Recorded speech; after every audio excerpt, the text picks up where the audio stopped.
So I'm standing here with Dave of Petal Heads, and you're going to be at Subaru Garden Dayz. Indeed. And so we're going to be talking about some of the great plants that you're bringing in. So let's start down here at these beauties and just work our way up. All right, so this is like one of the coolest plants that is relatively new from the Proven Winners line. It's a Baptisia. It's called Sparkling Sapphires, and it's like I saw this when it was first being trialed at Michigan. And it was like the first time you ever saw Star Wars and you saw like the Millennium Falcon go into hyperspace. You're like, wow! And so that was sort of my reaction with this plant and this whole line of the Decadence series of Baptisia. So incredibly easy to grow. It's native to like a native environment, native to a more of a prairie environment. Right. Requires very little water. And they're all beautiful. They have several colors, but this, you're right, this color is wow. This is the one that really drew us, and so this is actually the only one that we grow in this particular series. Cool. What else we got? Oh gosh, so let's talk about Abutilon. So this is there are not a lot of growers that grow these Abutilons. So this is a flowering Swedish maple, but it's not of the maple family. It just has the maple appearance and has these incredible flowers. And so it starts to flower this time of the year and then will continue to flower well into fall. And they happen to do like particularly well up here in Oregon. And so we've had these planted unprotected in wine barrels and they've survived for 6 winters. So a nice semi-perennial. If we get like a sort of an anomaly winter, it might be a little difficult. I've had them die to the ground, but then come back from the roots too. So the trick is to actually, when they start to defoliate, they'll let you know when they want to go to bed. And so like, basically leave a foot because there will still be quite a bit of nutrition in the stem. And then they should come back every year. Yeah, they're so worthy of some attention in a garden because they're beautiful. I love foliage. Yes. Fallen in love with foliage. Tell me about this one. This is super cool without a bloom even. So this is Knautia Thunder Lightning. So variegated foliage in full sun. And that is very, very rare to find something that can handle that. So again, very little maintenance. In fact, all the plants that we grow are best grown with neglect. And so you can kind of torture these a little bit and they'll let you know when you need to chuck a little bit of water at them. And they're just coming into flower. Wow. So look at the contrast of that. This is like an electric magenta bloom and it will totally prolifically bloom.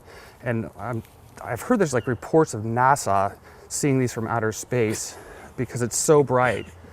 And that's not true. Well, no, I would probably not bank that it was, but still, they're a beautiful plant on whatever planet you dwell on. Let's just go with it. Let's talk about this beauty. Okay, so this is an improvement of a variety that Terra Nova grew called Delta Dawn. And so what they did is they incorporated quite a bit more villosa in it. And so these leaves will be the size of dinner plates. And you have this radical venation. And so here we are, it's late spring when with Delta Dawn, they tend to have more of a foliage where there really isn't like a defined venation, whereas this one has venation all year round. It's just a radical improvement, new breeding from Terra Nova. And the leaves can get super big on this. So, I mean, already that's a big leaf. Dinner plate. They don't require any fertilizer, super easy to grow. Again, grow that with neglect and you'll be just dazzled. It can handle quite a bit of sun, but as much shade as you can give it. Right, lovely, lovely. And let's talk about this beauty. So this is kind of a funny thing. So some people call it Agastache, some people call it Agastache, some people call it hummingbird mint. And as far as I'm concerned, as long as you know what we're talking about. Whatever you say with the distinction is correct. Yeah. And so this is some of the best breeding that Terra Nova has ever done. And so the goal was to create to have major crown count. So what that means is that there will be more roots, which leads to more stems, which means to more flowers, just a healthier plant. And they wanted to keep these nice and dwarf because some of the older varieties, they get pretty leggy and stringy. And then they flop. This is a nice, cool variety. This one happens to be, this is a ambrosia. So it's a bicolor. And then we have a mandarin one, which is like a bright, bright orange, which is a really cool one too.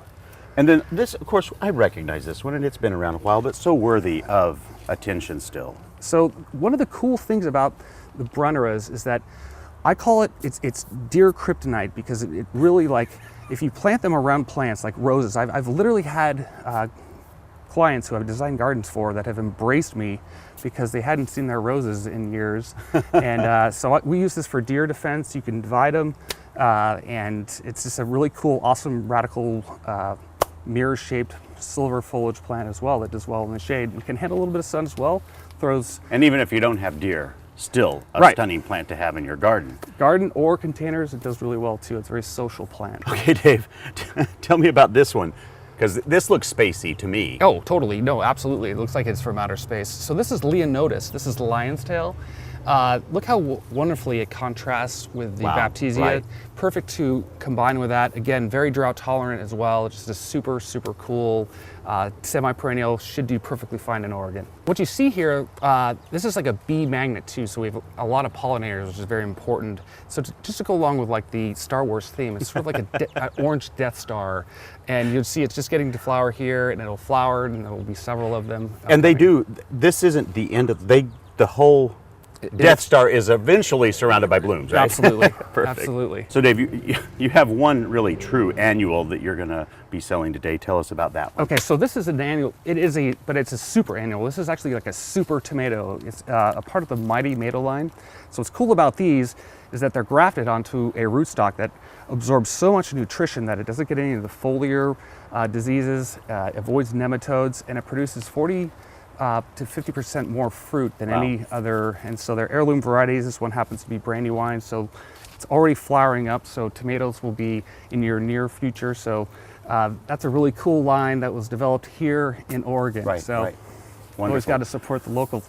Well, there you have it. Now, if any of these plants intrigue you and you go, I don't have that in my garden yet, but I want to, you know where you can find it, right out at Subaru Garden Dayz. Thank you so much, Dave. Thank you.